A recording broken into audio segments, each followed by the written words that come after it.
Hello friends, welcome to my YouTube channel. આજે આપણે પલ્મ fruits એટલે કે જલદારુ જે બજારમાં મળે છે તેનો શોર્ટ્સ બનાવવાના છીએ. તો આખો વિડીયો છેલ્લે લગી જજો, બહુ જ મજા આવશે. તો ચાલો શરૂ કરીએ. સૌપ્રથમ તો આવા માર્કેટમાં મળે તેવા પાકા અને મીઠા જલદારુ લઈ લેવાના છે.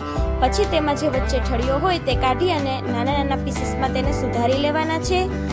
આવી રીતે બધા જલદારુને કટ કરી નાખવાના છે અને પછી આપણે તેમાં ખાંડનો પાવડર ઉમેરવાનો છે.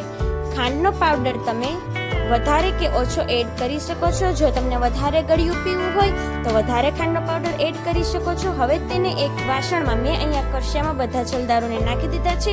હવે એમાં આપણે થોડું પાણી એડ કરીશું અને તેને બ્લાઇન્ડ કરી લઈશું બ્લાઇન્ડરમાં.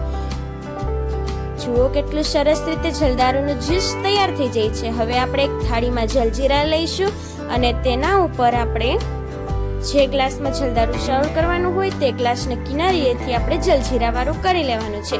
તેનો સ્વાદ જલદારુ શોર્ટ્સ પીતા વખતે ખૂબ જ સરસ આવે છે. આવી રીતના થઈ જાય પછી એક લીંબુ લેવાનું છે, તેની એક પાતળી સ્લાઇસ કરવાની છે અને ગ્લાસમાં આવી રીતે ડેકોરેટ કરી નાખવાનું છે. તો સર્વિંગ માટે ગ્લાસ તૈયાર થઈ ગયો છે. તેમાં બરફ એડ કરી અને હવે આપણે તેમાં એડ કરીશું જલદારુનું જે જ્યુસ બનાવ્યું હતું તે. જલદારુ શોર્ટ્સ પીવા માટે એકદમ તૈયાર, ફ્રેશ અને તાજો જ્યુસ.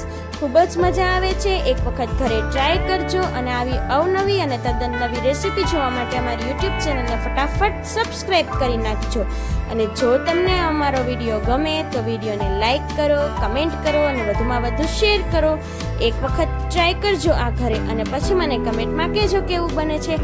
ખૂબ જ સરસ બને છે, બાળકોને તો ખૂબ જ ભાવે છે. એક વખત ટ્રાય કરજો, તમને ખૂબ જ મજા આવશે. Thank you.